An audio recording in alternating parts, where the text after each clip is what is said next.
오늘 우리에게 주신 하나님의 말씀은 데살로니가전서 1장 1절로 3절까지 말씀만 보겠습니다. 데살로니가전서 1장 1절로 3절까지 말씀입니다. 제가 갖고 있는 신약성경 329면에 있습니다. 데살로니가전서 1장 1절로 3절까지 말씀을 우리 한 목소리로 함께 낭독하겠습니다. 바울과 실로아노와 디모데는 하나님 아버지와 주 예수 그리스도 안에 있는 데살로니가 인해 교회에 편지하노니 은혜와 평강이 너희에게 있을지어다. 우리가 너희 모두로 말미암아 항상 하나님께 감사하며 기도할 때 너희를 기억함은 너희의 믿음의 역사와 사랑의 수고와 우리 주 예수 그리스도에 대한 소망의 인내를 우리 하나님 아버지 앞에서 끊임없이 기억함이니. 아멘. 오늘 본문 말씀을 가지고 어떤 모습으로 기억될 것인가 라는 제목으로 하나님의 은혜의 말씀을 함께 나누고자 합니다. 우리나라 법정 공휴일의 종류를 보면 명절이 있고 국경일이 있고 법정 기념일이 있고 그 다음에 종교 기념일, 이렇게 네 종류로 나눕니다. 명절은 다 아시다시피 설과 추석, 이 명절이죠. 그리고 국경일은 3.1절, 또 뭐가 있습니까? 광복절, 제헌절, 한글날, 이런 종류를 국경일이다 그렇게 말합니다. 그리고 법정 기념일은 어린이날, 뭐 이런 날들. 그 다음에 종교 기념일은 우리나라에 두 가지밖에 없습니다. 하나는 석가탄신일이고 하나는 메리 크리스마스, 크리스마스 성탄절이죠. 이렇게 구분을 하는데 법정 그 공휴일이라고 해서 다 기념일은 아니에요. 기념일도 있고 그냥 공휴일이 있는데 우리나라에 올해 2021년도에 공휴일이 며칠이냐면 64일입니다. 작년보다 3일이 줄었대요. 그래서 직장인들은 꿀 같은 3일이 사라졌다 그러면서 참 아쉬워하는데요. 주 5일째 근무하시는 분들은 다 합쳐서 113일을 이제 113일을 그 휴일을 가지게 되어집니다. 거의 뭐 1년 365일 동안 거의 3분의 1 가까운 날이 공휴일이에요. 그런데 공휴일이라 해서 다 국가 기념일은 아닙니다. 국가 기념일에는 두 가지가 있습니다. 하나는 대통령으로 정하는 국가 기념일이 있고 하나는 기타 법령으로 정하는 국가 기념일이 있는데 대통령령으로 정하는 국가 기념일은 53개가 있고 기타 법령은 65개가 있습니다. 그래서 우리나라의 국가 기념일은 118개가 국가 기념일입니다. 그러니까 뭐 거의 3일에 한 번씩 국가 기념일이 있는 것이죠. 왜 이렇게 국가 기념일을 정해놓고 사람들로 하여금 기념하게 하고 기억하게 할까요? 그 2000년도에 기억 분자적 기초 연구라는 연구를 통해서 노벨 생리의학상을 수상한 그 에릭 캔들이라는 교수가 있습니다. 그 교수가 기억에 대해서 이렇게 말합니다. 기억은 우리가 누구인가 하는 정체성을 만들어주며 우리의 삶에 스며들어 존재의 기본이 되게 한다 그렇게 말했어요. 그래서 기억을 한다는 것은 내가 누구인지, 우리가 공동으로 기념한다는 것은 우리 공동체가 누구인지를 알게 해주는 그 일이기 때문에 기념한다는 것이죠. 그래서 우리나라에 특별히 다른 날은 다 몰라도 잊지 말아야 할 두 기념일이 있습니다. 하나는 3.1절이고 하나는 광복절입니다. 3.1절과 광복절을 대대적으로 그렇게 기념함으로 인해서 우리 민족의 정체성, 대한민국의 정체성을 알게 하는 것이지요.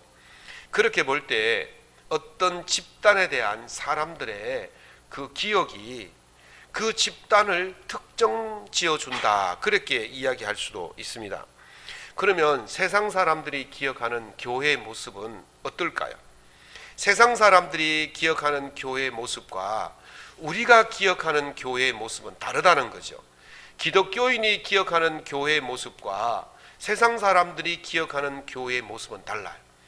우리는 우리 나름대로 그리스도인의 정체성을 가지고 교회가 이렇다라고 정의를 하지만 세상 사람들은 세상 사람들의 보는 시각에 따라서 교회의 정체성이 달라질 수가 있다는 것이죠. 지금 이 시대에 세상 사람들이 교회를 보는 시각이 어떨까? 그들이 생각하는 교회의 정체성은 무엇일까? 한번 우리가 생각해 보고 지나가야 될 것 같습니다. 요즘 뉴스를 접하기가 참 두렵습니다. 교회에 대한 시각이 아주 적나라하게 잘 나타나 있습니다. 제가 그것을 보면서 야구를 생각해 보았습니다. 야구 투수가 공을 스트라이크 존에 3번을 집어넣으면 타자는 스트라이크를 삼진 아웃을 당하지 않습니까? 지금 교회가 세상 사람들 보기에는 교회는 이제 스트라이크 아웃이야, 삼진 아웃이야. 오죽했으면 지긋지긋한 교회라고, 지긋지긋한 기독교인이라고 그렇게 말하겠습니까? 그렇다면 세상 사람들이 보는 교회의 모습은 이제 삼진 아웃이에요. 1번, 2번, 3번 이제 더 이상 회복할 수 없는 교회라고 그렇게 보는 것입니다. 그 점에서 정말 두려울 수밖에 없는 그런 심정으로 살아갑니다. 그 교회에 세상 사람들이 지금 보고 있는 그 교회의 모습이 교회의 정체성이라면 정말 두렵지 않겠습니까? 세상 사람들이 오늘날의 교회의 모습을 아주 오래도록 기억할 거예요. 그냥 코로나가 끝나면 교회의 모습을 잊어버리는 것이 아니라 그들은 이번 1년 동안의 교회의 모습을 아주 오래도록 기억하고 갈 것이라는 사실입니다. 한국 땅에 이 한반도의 교회가 세워진 지가 벌써 135년이 되었습니다. 135년 동안 한국 교회가 이 대한민국을 위해서 한 헌신적이고 사랑의 수고 얼마나 많이 했습니까? 학교를 세우고 병원을 세우고 복지를 통해서 수많은 사람들에게 선한 영향력을 미치면서 그렇게 살아왔습니다. 그런데 지금 1년 남짓한 이 시기에 교회의 그 모습을 보면서 이 135년 동안 교회 간 그 선한 모습은 다 잊어버리고 교회의 그 모습만 1년 동안의 모습만 기억하면서 교회는 사라져야 할 집단으로 그렇게 매도하고 있는 것입니다.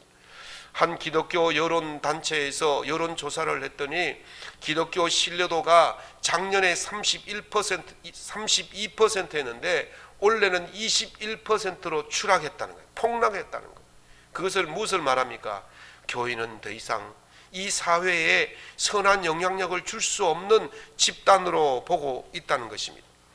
왜 사람들은 교회가 135년 동안 한 선한 일은 기억하지 못하면서 1년 남짓한 이 모습만 기억하면서 그들이 교회를 없어져야 할 집단, 지긋지긋한 집단으로 매도하고 있겠습니까? 이 주현이라는 정신건강의학 전문의가 정신의학 신문에 쓴 글을 제가 보았어요. 거기에 이렇게 말해 놓았습니다. 사람의 뇌가 작동하는 기본 원리는 생존 지향성이다. 그렇게 말합니다. 그러니까 뇌가 작동하는 이유가 개체가 생존하기 위해서 뇌가 작동한다고 그렇게 말하는 거예요. 개체는요, 그 뇌는요, 개체의 생존을 보장하기 위해서 최우선적 과제를 삼고 작동을 한다는 겁니다. 그래서 뇌가 생존을 위해서는 기억을 하게 되어지는데 기억할 때에 장기기억, 단기기억, 외현기억, 암묵기억 이렇게 나누는데 특별히 뇌가 살아남기 위해서는 그 자기 생존에 필요한 기억을 오래도록 보존한다는 거죠. 이게 이제 장기기억으로 넘어가는 거예요. 자기 생존에 필요한 그 기억을 오래도록 기억하고 그리고 생존에 별 필요가 없으면 잠시 기억했다가 빨리 잊어버린다는 것이죠. 그런 의미에서 한국교회가 135년 동안 이 한반도에서 선한 영향을 미쳤지만 이 사회의 사람들, 세상 사람들에게는 그것이 자기 생존과는 별 직결되는 일로 보지 않았어요. 그냥 좋은 일을 한 해 정도로 끝나버렸는데 이제 1년 동안 교회라는 이름 때문에 그들이 피해를 봤잖아요. 그거는요 생존과 직결되는 문제였지 않습니까? 장사를 못해요. 일을 하지 못해요. 학교를 가지 못해요. 어디 돌아다니지를 못해요. 정말 생존과 직결되는 문제로 받아들여지기 때문에 그들은 교회의 그 행위를 오랫동안 기억할 수밖에 없다는 것입니다. 그래서 문제는요, 교회가 이렇게 그 나쁜 인식이 오래도록 존재한다면요, 교회는요 더 이상 선교를 할 수가 없게 되어집니다. 교회가 코로나가 끝나면 이제 뭐 선교하면 막 사람들이 교회로 몰려들 것 같지요. 천만의 말씀. 그들의 머릿속에 이미 나쁜 기억이 들어있기 때문에 교회를 아주 그냥 오지 않는 거예요. 거부하는 거예요. 전도자 한 장 줄 수 없는 그런 시대가 올 수도 있다는 것입니다. 왜 그렇습니까? 세상 사람들은요 교회라는 그 이미지를요 그냥 장로교, 성결교, 뭐 순복음교, 감리교 이렇게 구분하지 않습니다. 그냥 십자가 하나 보고 똑같은 교회로 보는 거예요. 교회를요 정통이다, 이단이다, 사입이다, 유사 종교다 뭐 그렇게 보지 않습니다. 십자가 하나로 모든 교회가 같은 교회로 보고 있는 거예요. 그러니까 몇몇 이탈된 사입이, 이단 이런 유사 종교들이 저지른 일이나 그리고 뭐 교회가 아닌 선교회에서 저지른 일이나 똑같은 교회로 보고 있다는 것이죠. 그러니까 우리 양문교회나 뭐 무슨 성교회나 똑같은 교회이기 때문에 같은 취급을 받을 수밖에 없다는 것입니다. 그래서 그런 상황 속에서 과연 이 교회가 어떻게 코로나가 끝난 다음에 살아남을 수 있을 것인가? 아니 선교의 그 깃발을 높이 들고 다시 나갈 수 있을까? 지금부터 고민을 하지 않을 수가 없는 것입니다. 조직행동 전문가인 로버트 서튼 교수는요, 그 사람이 그 부정적인 기억 하나가 긍정적인 기억 5개보다도 더 힘을 발휘한다는 거예요. 그러니까 부정적인 것이 하나 눈에 딱 들어오면 좋은 것 5개를 덮어 씌워야 겨우 감춰질까 말까 한다는 것입니다. 그만큼 부정적인 기억이 강력하다는 거예요. 강력하다는 거. 그러면 지금 뭐 한국 교회의 이미지가 1년 만에 너무 완전히 폭락을 했지 않습니까? 신뢰도가 추락했지 않습니까? 그러면 어떻게 해야 하느냐 하는 것입니다. 이 문제를 해결하기 위해서 어떻게 해야 되겠습니까? 우리가 처음부터 다시 시작해야 돼요. 이제까지 135년 동안 우리가 쌓아놓은 그것이 많다고 자랑할 것이 아니고 그거는 이제 하나도 없고 다시 처음부터 선한 일들을 하나씩 다시 쌓아가야 된다는 거예요. 우리 한국 교회가 135년 전에 이 땅에 들어왔을 때 맨주먹이었지 않습니까? 맨몸이었지 않습니까? 제가 뭐 흔히 하는 말입니다만은 개척할 때 맨 땅에 헤딩하는 심정으로 했다고 했습니다. 마찬가지로 한국 교회가 이 땅에 처음 1885년에 발을 디뎌 놓았을 때에 무엇이 있었습니까? 오히려 핍박과 고난만 있었습니다. 그럼에도 불구하고 차근차근 선한 일을 쌓아서 영향력을 미치는 그런 교회가 되었듯이 오늘 우리가 지금 이제까지 135년 동안 쌓아놓았던 것이 아무것도 없다 생각하고 다시 맨 땅에 헤딩하는 기분으로 5배, 10배, 50배 그렇게 힘을 쏟아야 이제 1년 동안 저질러 놓았던 그 일들이 조금이나마 상쇄시킬 수가 있다는 사실입니다. 그래서 오늘 우리가 어떤 삶을 살아야 교회에 대한 부정적인 기억이 줄어들고 긍정적인 기억이 늘어날 수 있는가에 대해서 생각해 보려고 합니다. 오늘 본문 말씀은 데살로니가 교회에 주신 바울의 편지입니다. 데살로니가 교회는 우리 저기 PPT를 한번 내려보시면 저기가 지금 지중해를 중심으로 있습니다. 저기 제일 밑에 빨간 화살 표시가 이스라엘이고 그 위에가 이제 소아시아, 지금 터키 지방입니다. 저기서 해협을 건너면 이제 유럽의 관문인 빌립보가 나오고 마게도니아, 아가야, 그리스 이렇게 나옵니다. 소아시아의 요한계시록에 나오는 7교회가 바로 저기 소아시아에 있고 저걸 건너면 이제 우리가 흔히 말하는 그리스 지역이 나옵니다. 좀 더 세부적으로 보면 이렇습니다. 자, 저기 보시면 에게를 지나면 이제 밑에가 그리스, 지금의 그리스고 그 위에가 마게도니아, 지금의 마게도니아라는 나라가 있습니다.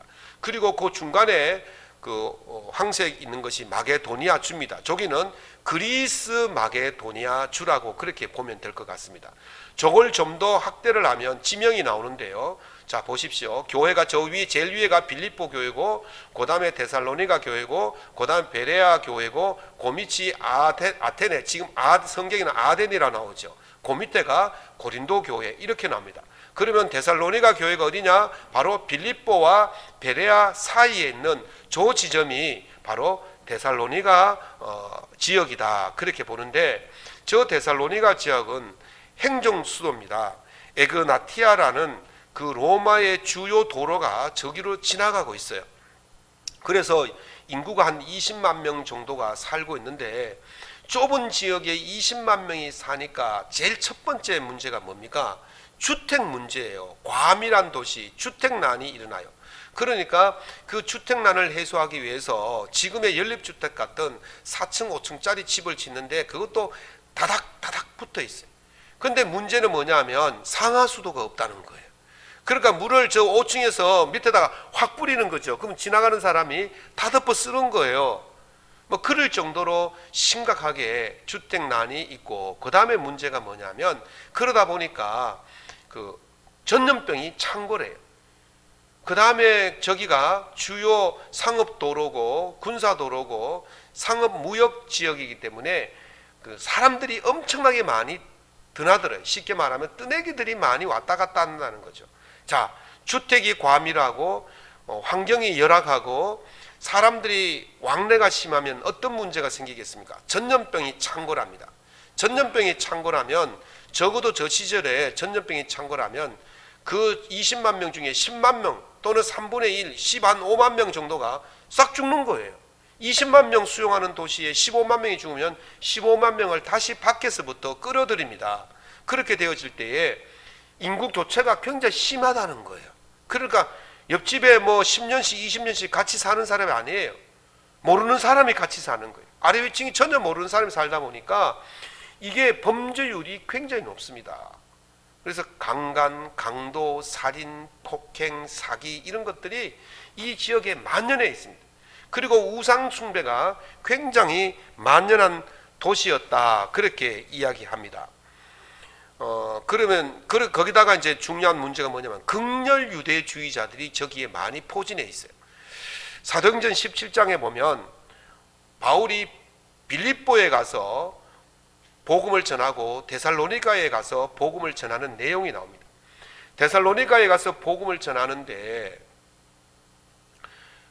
얼마나 있었냐면 새 안식일을 있었다 그래요. 새 안식일이라면 3주에 3주를 복음을 전할 때 그때 헬라의 기부인들과 많은 남자들이 예수를 믿었다. 그런데 문제는 뭐냐면 이 극렬 유대주의자들이 달려들어서 바울을 공격하기 시작합니다. 그래서 바울이 거기서 견디지 못하고 도망을 가는데 어디로 가느냐면 베레아로 내려갔다가 아덴으로 갔다가 이제 고린도로 내려가는 것이죠. 그래서 고린도에서 이 편지를 써서 데살로니가 교회에다가 편지를 보내요. 데살로니가 교회가 며칠 만에 세워졌다고요? 3주 만에 세워졌어요. 그러니까 충분하게 말씀을 듣고 훈련을 받고 교육을 받을 수 있었던 시간이 없었던 교인들이었다는 거예요. 쉽게 말하면 초신자들만 소복이 모여있는 그런 교회였다는 거예요. 그런데요, 이렇게 초신자들만 소복히 모여있는 이 교회에 유대 극렬주의자들이 교회가 나쁘고 그리스도가 나쁘다는 부정적인 기억을 수없이 퍼뜨려 놓았을 것이 아닙니까? 그러면 그 데살로니가 지역에 있는 사람들이 데살로니가 교회를 봤을 때 에이, 저 집단은 나쁜 집단이야, 모여 있으면 안 되는 집단이야, 없어져야 될 집단이야, 지긋지긋한 집단이야, 이런 소리를 들었을 거예요. 그런데 말이죠, 오늘 여러분들 보십시오. 어떻게 됐습니까? 1장 그 8절에 보면 너희 믿음의 소문이 각처에 퍼졌으므로 우리는 아무 말도 할 것이 없다, 그렇게 이야기하고 있어요. 다시 말씀드리면 이곳이 상업지역이고 군사지역이고 무역지역이기 때문에 수많은 사람들이 이곳에 들어왔다가 나가거든요. 그런데 유대인들이 퍼뜨린 그 부정적인 기억보다는 이 사람들이 데살로니가 교회의 모습을 보니까 아니더라는 거예요. 유대인들이 퍼뜨린 그 부정적인 기억을 상쇄시키고도 남을 그런 선한 모습, 아름다운 모습, 믿음의 모습들이 있었다는 거죠. 그래서 이 사람들이 각자의 고향으로 또 각자의 지역으로 흩어져서, 야, 데살로니가의 교회 가니까 그리스도를 믿는 사람들이라고 하는 그 공동체가 있는데 이렇게 좋더라, 이런 아름다운 모습들이 있더라, 그러면서 소문을 퍼뜨리기 시작한 거죠. 그걸 바울이 디모데가 이제 데살로니가에서 돌아와서 보고하려고 했는데 이미 그 데살로니가 교회의 아름다운 믿음의 모습들이 다 퍼져 있었기 때문에 바울이 더 할 말이 없다, 그렇게 말하는 것입니다. 유대주의자들의 악의적이고 부정적인 그 기억을 상쇄시켜버리고 좋은 모습, 선한 모습, 아름다운 모습, 긍정적인 모습을 퍼뜨릴 수 있는 그 모습들이 있었기 때문에 이렇게 되었다는 것이죠. 그러면 데살로니가 교회 교인들이 보여준 그 선한 모습이 어떤 모습이었습니까? 오늘 3절 말씀에 보니까 믿음의 역사와 사랑의 수고와 소망의 인내였다, 그렇게 말씀하고 있습니다. 한마디로 말하면 그들은 삶으로 그 교회의 모습, 그리스도인의 정체성을 보여줬다는 것입니다. 믿음의 역사라는 말은요, 믿음의 행위라고 그렇게 번역하는 것이 맞을 것입니다. 믿음으로 만들어낸 일이라는 것이죠. 믿음이라고 하면 우리가 추상적으로 여깁니다. 믿음, 실체가 있습니까? 믿음, 어떻게 눈으로 볼 수 있습니까? 그런데 이 데살로니가 교회 교인들은 이 믿음을 추상적인 믿음이 아니라 실제적인 믿음, 눈에 보이는 믿음으로 만들어내었다는 것이요, 이게 바로 믿음의 일이라는 것입니다.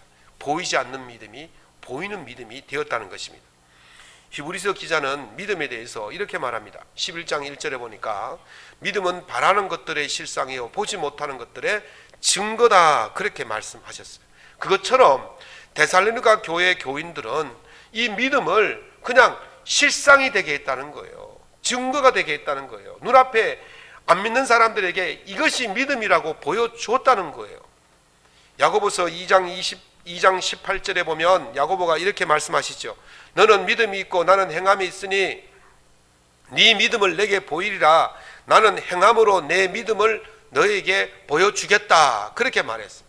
그 믿음이 행함으로 실제적인 증거가 드러난다고 보는 것입니다. 그렇게 했다면 데살로니가 교인들은 그 믿는 바를 사람들에게 증명해냈다는 거예요.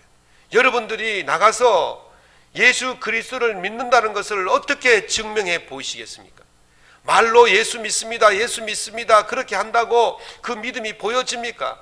그 믿음을 행함으로 증명해 보였다는 것입니다. 앞서 데살로니가 지역의 사람들이 어떤 삶을 살았는지를 설명해 드렸어요. 너무 열악한 환경에 범죄율이 높은 그런 사회였다고 말씀을 드렸어요. 우상 숭배가 심한 그런 사회였어요. 그런 사회에서 살아남으려면 어떻게 해야 됩니까? 남의 것을 빼앗고 사기치고 남을 억압하지 않으면 살 수 없는 사회라면 살기 위해서도 남을 누르고 빼앗고 훔쳐가고 그렇게 해야 살 수가 있는 거예요. 그런데 그런 지역에 그리스도의 공동체가 세워졌는데 그들은 그런 모습이 아니었다는 거예요. 우리가 믿음을 가졌다는 증거는 무엇입니까? 우리가 믿음을 가졌다는 것은 믿지 않는 자와 차별이 있다는 거예요. 차이가 있다는 거예요. 차별이 아니고 차이가 있다는 거예요.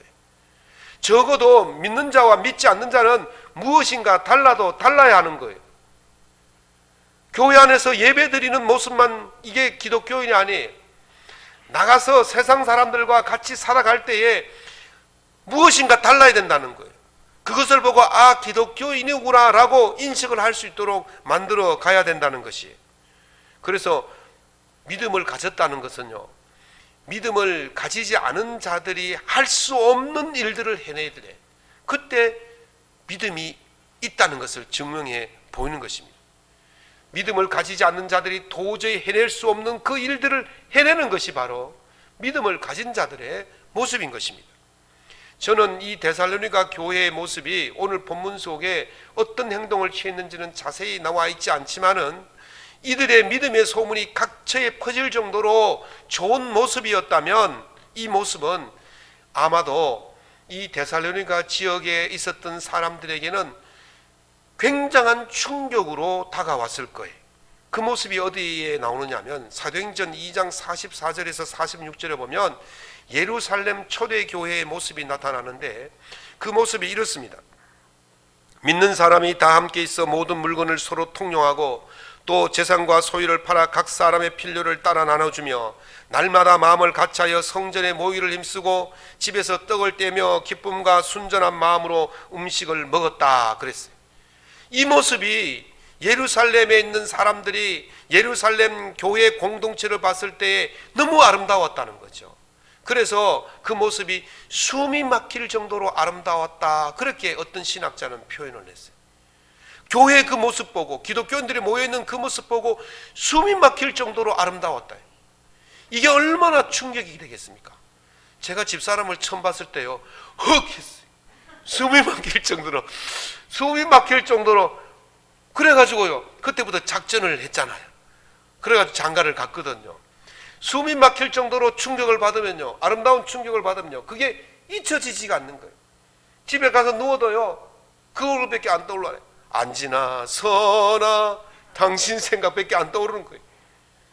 저기 오늘 우리 새신랑이 신혼여행을 마치고 왔는데 아마 저 새신랑의 머릿속에 지금 저기 앉아있지만은, 예? 오늘 출근한 그 아내의 그 얼굴만 자꾸 떠오를 거예요. 안지나 서나 당신 생각. 지금 예루살렘 교회 성도들이, 그 예루살렘 교회 성도들을, 지역의 사람들이 예루살렘 교회의 모습을 보니까 숨이 막힐 정도로 아름다운 거예요. 그러니까 이들이 흩어져서 예루살렘 교회의 모습을 자랑하듯이 데살로니가 교회의 그 모습을 보면서, 야, 우리와 다르다, 저렇게 아름다운 모습이 있을 수 있을까, 그러면서 각처에 흩어지는데 마게도니아, 아가야, 그 밑에 고린도까지, 예? 그리스까지 다니면서, 야, 데살로니가 교회의 사람들이 이런 모습이다, 그러면서 그들이 나가서 자랑했다는 거예요. 안 믿는 사람들이 나가서 자랑했다는 거예요. 두 번째는 믿음을 무엇으로 증명하느냐, 삶으로 무엇을 증명했느냐, 사랑을 삶으로 증명했다는 것입니다. 믿음의 행위는요, 일로서 증명되듯이, 행위로 증명되듯이 사랑도요, 수고로움으로 증명되어지는 것입니다. 제가 지난번에 다친 후로부터는 조금 무리를 하고 나면 이렇게 상태가 안 좋아져서 될 수 있으면 잘 일을 안 하고 몸을 좀 아끼고 있는 그런 상황입니다. 그래 이제 저녁에 집에 들어가면 집사람이 이제 퇴근하고 와가지고 또 밥도 해야 되고 설거지도 해야 되고 청소도 하고, 전에는 제가 그래도 간간히 도와주고 했었는데 이제는 전혀 못하고 가만히 소파에 앉아있고 그냥 말로만 사랑한대 사랑한대 그렇게 이야기합니다. 그러면 그 아내의 그 눈초리가 어떻겠습니까? 아주 새초롬하게 마뜩 자른 눈초리로, 말로는 안 하겠지만 속으로 뭐라 그러겠어요? 말로만 그러지 않겠습니까? 사랑이요, 수고로움이 있을 때에, 희생이 있을 때에 그것이 사랑이 증명이 되어지는 거예요. 말로만 해가지고는 안 된다는 것입니다. 저도 빨리 몸이 회복되어서 그 아내를 도와주고 가사일을 좀 도와줬으면 좋겠지만 그게 잘 안 되어서 좀 답답합니다만은, 어쨌든 우리가 수고하고 희생할 때에 그게 증명이 되는 거예요. 믿음이 행위로 보여주듯이 수고가 따를 때에 그 진정성이 인정받는 것입니다. 수고 없는 말로 하는 사랑, 그건 진정성을 인정받을 수가 없어요. 하나님께서 우리를 사랑하시는 것을 어떻게 확증시켜 주셨습니까? 로마서 5장 8절에 우리가 아직 죄인 되었을 때 그리스도께서 우리를 위하여 죽으심으로 하나님께서 우리에 대한 자기의 사랑을 확증하셨느니라. 아멘. 하나님께서 우리를 사랑하신다는 것이 말로 된 것이 아니에요. 직접 그분이 인간의 몸을 입고 내려오셔서 십자가의 죽으심으로 말미암아 우리의 모든 죄를 없게 하시고 우리를 영원한 생명으로 인도하실 줄로 믿습니다. 그것이 바로 주님이 희생하심으로 우리의 사랑을 확증시켜 주신 것입니다. 이 시대의 교회가 세상을 향하여 희생이 없다면 무엇으로 우리가 세상을 사랑한다는 것을 증명해 볼 수 있겠습니까?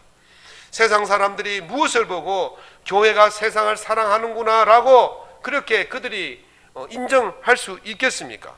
그것은 우리가 세상을 향하여 수고를 아끼지 않을 때에, 희생을 아끼지 않을 때에 가능할 줄로 믿습니다. 지난 방역 당국에서 백신 접종 계획을 발표했지 않습니까? 2월 달부터 이제 그 제일 최전선에 있는 의료진들부터 접종해서 9월 말까지 접종을 마치겠다는 그런 계획을 세웠습니다. 그 접종을 다 마치면 11월쯤 되면 이제 집단 면역이 생겨서 우리가 코로나에서 벗어날 거라고 그렇게 발표를 했어요. 차질이 없으면 아마 그때쯤 가능할 수도 있습니다. 그러나 뭐 사람의 일이라는 것이 아무리 계획을 잘 세웠다 할지라도 차질이 나타나게 마련이겠죠. 그러면 적어도 우리가 1년 정도 더 시간이 필요할 것 같습니다. 지금부터. 그러면 1월달, 2월달 또는 봄 되면 이제 마스크를 벗고 일상으로 돌아가야 할 날이 올 거예요. 그동안 교회가 무엇을 해야 되겠습니까? 그냥 아무것도 하지 않고 그냥 계속 그냥 욕이나 얻어먹고 비난이나 받고 지긋지긋하다는 소리를 듣고 그렇게 살아야 되겠습니까? 세상이 교회에 대한 불신의 기억을 지울 수 있도록 지금까지 해온 선한 일보다도 더 5배 아니 50배라도 더 힘써서 선한 행위, 사랑의 수고를 해야 한다는 것입니다. 그래서 일상으로 돌아왔을 때에 이 세상 사람들이 교회의 부정적인 기억을 지워버려 그때에 교회가 다시 선교를 할 때에 선교가 가능해지는 것입니다. 이것이 바로 선교이고 이것이 바로 복음을 전하는 것입니다. 우리끼리 모여서 주여 주여 외치고 찬송하고 기도하고 예배 드린다고 해서 하나님이 기뻐하시고 받으시는 것이 아니라는 사실입니다. 주님께서 마태복음 5장 23절에서 24절에 말씀하시기를 너희가 예물을 제단에 드리려다가 형제에게 원망 들을 만한 일이 생각나거든 예물을 제단에 두고 가서 형제와 화해하고 와서 예물을 드리라 그렇게 하셨어요. 다시 말씀드리면 우리가 형제의 원망을 받고 있는 동안은 우리가 드리는 예배를 하나님께서 안 받으신다는 거예요. 우리끼리 암만 모여서 그냥 예배 드린다고 할 때 세상 사람들은 지금 원성이 얼마나 높습니까? 원망이 얼마나 높습니까? 135년 동안 이렇게 온 국민들이 교회를 원망하고 원성한 적은 없어요. 물론 개개 교회들의 가끔 일탈이 있을 때에 사람들이 뉴스에 여론에 좀 나오긴 나옵니다만은 그러나 집단으로 그렇게 하지 않았어요. 그냥 그 교회의 문제로 봤어요. 한 교회의 문제로 봤지 한국교회 전체의 문제로 보지 않았단 말이죠. 그런데 지금은요, 한국교회 전체의 원망이 돌아오고 있지 않습니까? 한국교회 전체가 원망을 받고 있지 않습니까? 그런데 우리가 세상 사람들의 원망을 그렇게 받으면서 우리끼리 모여서 예배 드리면 하나님께서 그것을 받으시겠냔 말이죠. 예수님께서 분명히 아니라고 말씀하셨지 않습니까? 히스기야가 몸에 병이 들었습니다. 그리고 선지자가 와서 네가 죽고 못 살 거라고 말했을 때에 히스기야가 벽면을 앉아서 하나님께 이렇게 기도합니다. 하나님, 내가 하나님 앞에서 진실과 전심으로 행한 일과 하나님 앞에서 선하게 행한 일을 기억하옵소서 하고 통곡하였더니 하나님께서 히스기야의 기도를 들으시고 15년이나 생명을 더 연장시켜 주신 줄로 믿습니다. 하나님께서 무엇을 기억했습니까? 히스기야가 한 선한 일을 기억했다는 거예요. 오늘 우리가 이 코로나가 종식되어지고 다시 선교의 기치를 높이 들 때에 하나님께서 우리의 선교가 이루어지고 우리의 예배가 하나님께 제대로 이루어지기 위해서는 우리의 선한 모습이 있어야 한다는 거죠. 우리 이웃들에게 원망 들을 만한 일이 없어야 한다는 것입니다.